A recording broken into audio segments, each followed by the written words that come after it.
Everyone remained completely fixated on me as I marched back towards my seat, with loud, unwieldy steps. Each clack of unyielding metal and hardened granite resonated across a room that served purposely made to amplify every sound within it. I could practically hear the microservos and actuators as they whirred and whizzed, accompanying each and every one of my steps. It felt like the entire world had paused just so that everyone would gawk as I retook my seat, and carefully shuffled back into place. Indeed, it was only after I'd sat back down did Maltori continue his announcements, his words, however, falling on deaf ears, as not a single soul wished to remove their piercing gazes from my suited form. While everyone might have seen a stoic, unflinching, unmoving hulk of a being, completely unbothered and unfazed by the events that had just transpired, things actually couldn't be any further from the truth. I was practically melting inside of the suit. Even with the coolant systems on full blast, even with my rear-facing and side-view cameras turned off, I still couldn't shake that gut-churning feeling of being the unwanted center of attention. My whole body shook with the same feeling you get after completely making an ass of yourself at some important social function. It was maddening and all-consuming. My spiral into the pits of utter dread was just about to take another leap, if it wasn't for a rogue sensation on my hand. It was the unmistakable feeling of another person's touch being transmitted via my gloves and into the undersuit beneath it. I could feel a reassuring squeeze, and the slightest bit of tickling from the feather-covered appendage, which immediately clued me into just exactly who it was that had extended this gesture of solidarity. A gesture so sorely needed when the entire world seemed more than willing to distance itself from me. "Emma, don't focus on anything else. Just look at me, alright?" Thacea whispered softly, which was more than enough for my audio suite to enhance and isolate, as I dialed out all other sounds around the room to zero in on this one, single point of focus. I could only nod in response as my two opaque lenses stared back at the avian, unflinchingly. Yet despite what most would have seen as the unfeeling eyes of a suit of armor, as Ilunor had pointed out, it was clear that she saw something else. It almost felt as if she was actually looking at me, making actual eye contact, rather than just seeing me for the helmet and lenses, which would have been a far easier thing to do. It was then that I wished I could have detinted the damn lenses to actually make eye contact. I knew that it felt like I was doing just that, but I wasn't, and worst of all, I couldn't. All Thacea could see right now were two unfeeling lenses, and I hated that. Despite all the training I received, and the trial runs they put me through, nothing could have prepared me for what was effectively a new life in an entirely alien skin.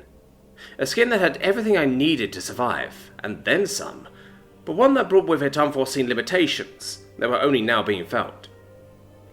"It's over now," Thacea continued, her hand squeezing my own once again, as I suddenly felt a strange warmth flooding over me. "Localized surge of mana radiation detected, 120% above background radiation levels. And from what I can tell, you somehow managed to survive the binding ceremony. I'm relieved, Emma. I really am." Her voice sounded genuine, and for the briefest of moments I could swear I could see her royal facade yielding, even if it was just for those precious few seconds. A quick glance from Thalmin, however, seemed to have shifted the mood once more, as the princess slowly pulled her hands away from me, managing to maintain that warm, avian smile that slowly but surely transitioned back into the reserved, polite facade from just moments prior. "I'm just very glad to see you all right, Emma." "Thank you," I finally managed out from my vocoder, as the princess tilted her head forward in response, in a way that only a royal could. "Any time," she whispered back, before the next roster of names were called up in a group of 20 students, with Ilunor being the last on the list. The Grand Reception Hall. Ilunor. There wasn't much that the diminutive lizard could do now to prepare for what was inevitable.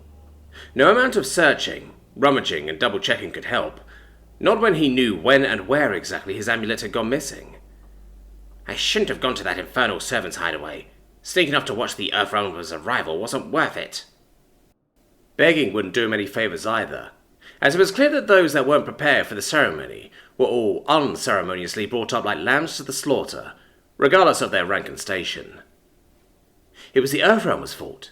He knew it. It was because of her that their year had been singled out like this. Yet despite being new, despite not knowing the ways of the academy, she still managed to evade being bound. This fact infuriated him far more than he would ever be willing to admit. With his fate now uncertain, Ilunor could only look on as his time as a free soul whittled away, as he saw student after student consumed one after another by the book. That damned infernal artifact finally getting its fill, with his soul next in line for the chopping block. Lord Ilunor. An expressionless voice echoed around the Venerian, causing him to flick his head around in an attempt to determine its source. You are to make your way to the code room immediately. There you will find what you seek. The faculty will not interfere with your temporary absence for this short duration, but you must make haste, lest you miss this golden opportunity, the voice warned, prompting the Venerian to turn around to everyone at the table. Not a single soul present seemed to have reacted to that voice, indicating to him that it was, indeed, the telepathic voice of some third party. A third party that had some serious sway given the magic involved in direct mental communication. I'll be back. I just need to use the washroom. Ilunor scooted backwards, promptly excusing himself, much to the confused expressions of everyone at the table. Can he do that? Emma inquired, with the only response from the table being Thao Min's disinterested shrug. The code room. Ilunor. Everyone knew where it was. Everyone used its services, but no magic user, student, faculty, staff, or otherwise, would ever stoop to such a low as to enter its doors to muddy themselves with the servants that lie therein. The room was just adjacent to the Grand Hall, across in a small unmarked corridor and rarely trafficked by anyone that didn't explicitly require the services of a servant. The air inside was hot, heavy, and humid. The increased smells of harsh alchemical cleaning potions and artifice steam implements dominated the air, all byproducts of an unwavering need for coats and cloaks to be made wrinkle-free in between classes and scheduled activities. Ilunor could see several of the lesser elven slaves as they marched back and forth, lugging cartload after cartload of supplies and cloaks alike. The sight alone made him gag in disgust. He stood there for a good minute, waiting, and panting in place as the heat slowly got to him. Whoever this other person was, they were making it clear just who was in control here. It was a power move to make him wait in a place like this, even more so with the time rapidly running out in the Grand Hall. Yet just as he felt his time dwindling into nothing, and just as his anxieties were ready to peak, he heard a muffled, purposeful cough, one that beckoned him forwards towards an empty clearing in a sea of moving cloths, meeting face to face with the last person he expected to be behind all of this. A lowly lesser elf. A creature that, despite the Venerian's own height-challenged stature, was barely up to his waist. Dressed in nothing but what amounted to a worn-out potato sack, draping and concealing a frail, emaciated body, the lesser elf looked as if he could be blown away by the smallest gust of wind. What is the meaning of Master Ilunor Rularia? The lesser elf slave spoke, cutting the Venerian off in his tracks. I have what you seek. The slave quickly rummaged through his hole-ridden rucksack, producing an item that was probably worth 100, maybe even 1,000 of his kin. A medallion encrusted with diamond and sapphire that formed the centerpiece of a dazzling gold and silver bracelet. The Venerian reached for it instinctively, only to have the object of his desires pulled away from him. Holding on to the amulet with a vice grip, the slave shot him a glare that could only be described as predatory in nature. This completely threw Ilunor off guard, as the slave took the opportunity to continue unchallenged. Patience, master. A Venerian of your caliber should understand that every exchange is a transaction, is it not? The slave shot back, with the slightest hint of a cocky, confident inflection, clashing harshly with an otherwise submissive, dishevelled appearance. Are you trying to extort me with my own possessions, slave? Ilunor finally shot back, a hiss present in his voice as he stepped forward, attempting to reassert himself in the conversation. Of course not, master. I am simply an arbitrator returning a misplaced item. It is not I who wishes for this transaction, the slave retorted, standing perfectly still with his back completely straight. A rare, if not entirely unheard of sight, which sent shivers down the Venerian's back. Then who? Who in the name of the gods and goddesses is your puppet master? I demand to know, Ilunor managed out, in between a nervous tick and an enraged hiss. I am not privy to disclose that information, master. I am, however, pressed to inform you that you have less than 1 minute to agree to the terms set forth. A quick glance at the manner-based timepiece within Ilunor's coat pocket confirmed this, as he dipped his head down for the briefest of moments. What do you want? Ilunor sighed in defeat. There will be no need for any monetary or physical transactions, merely an agreement, one that you must accept prior to the return of your amulet.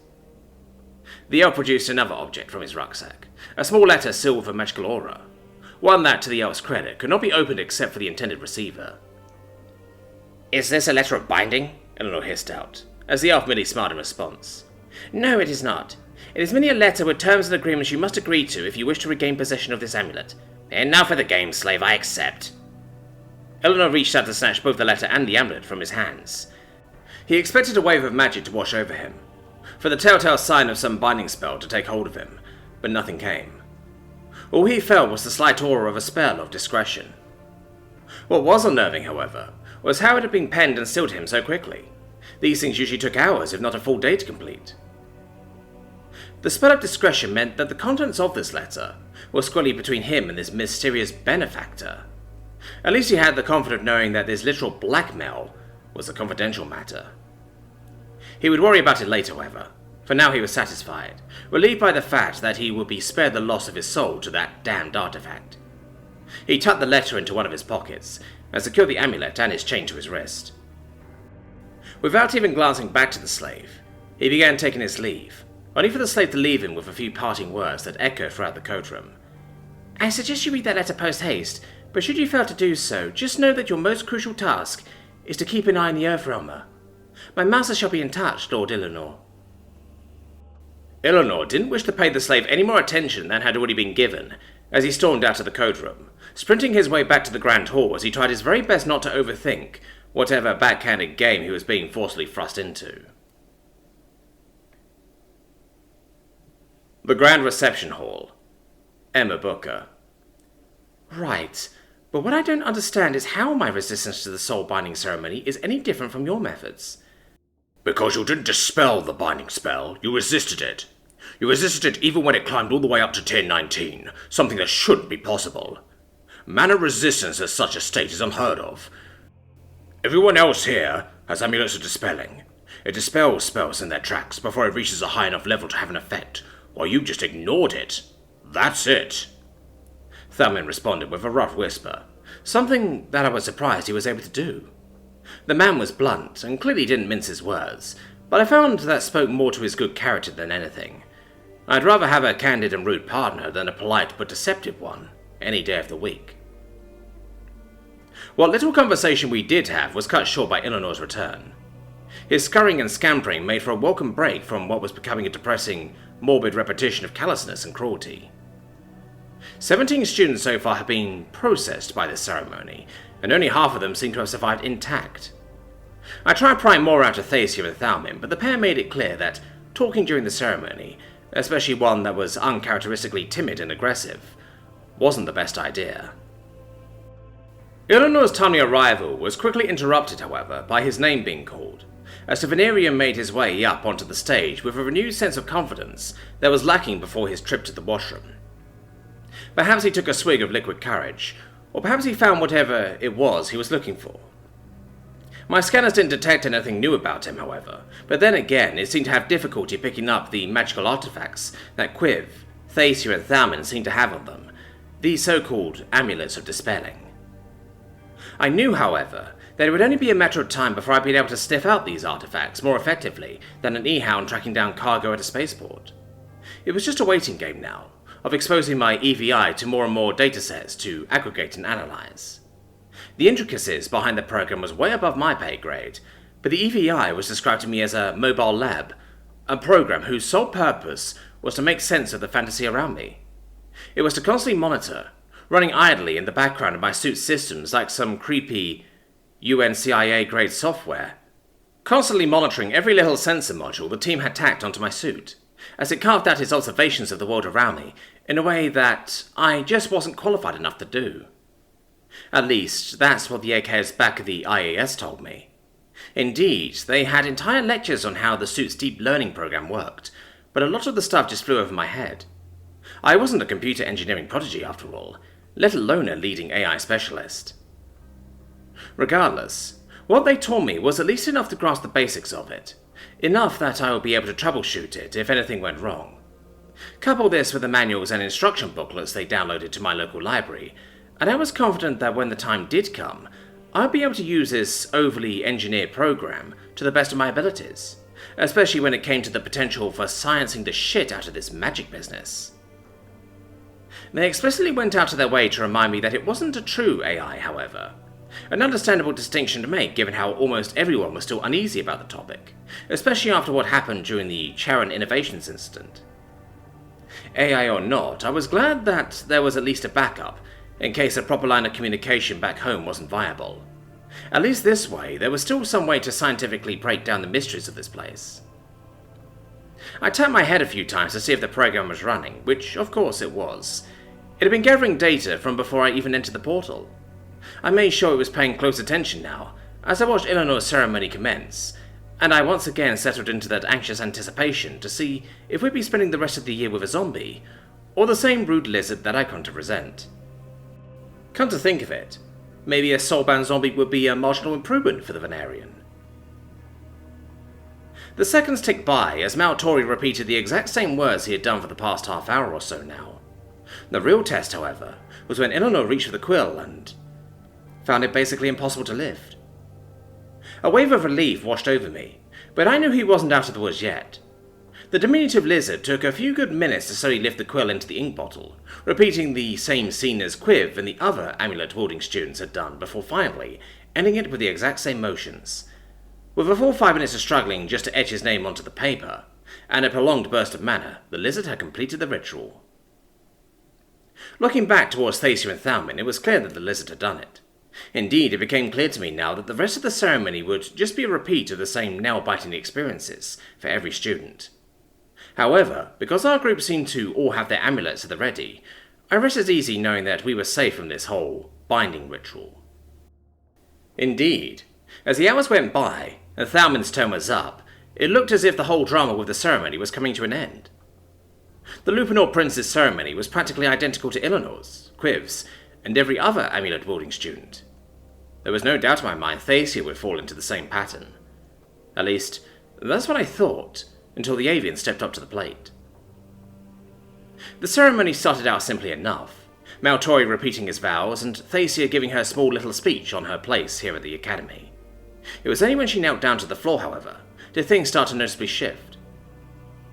Tainted One, do you understand your presence here defiles the hallowed halls of this great academy? That your vessel acts as a shell for a great evil which lurks within your soul? Do you understand that as your professors, we are obligated to act in your best interest, and should you succumb to your evils and vices, we shall have no choice but to strike you down, condemning your soul to eternal captivity within the tainted vaults of the Nexus? My eyes went wide at this, as I was tempted to stand up from my seat, only to have the lupine hold me in place. The man glared at me, forcing me to relent. I could have easily overpowered him, of course, but this entire situation was too sensitive for me to intervene with a simple wave of a pistol. I had to keep watching, but my hand never left the butt of my gun. I do, Your Grace. Thacea dipped her head low, far lower than any other student had done thus far, so low in fact that I could have sworn she was kissing Maltori's feet. A feeling of abject disgust filled me. Then sign your name and be done with this ceremony. Prove to us here and now that the taint has not corrupted your soul, Maltori continued, handing her another quill from within his cloak. The avian complied unquestioningly, and as she touched the quill, a surge of mana radiation bellowed out, causing my alarms to blare with an entirely new warning. Alert!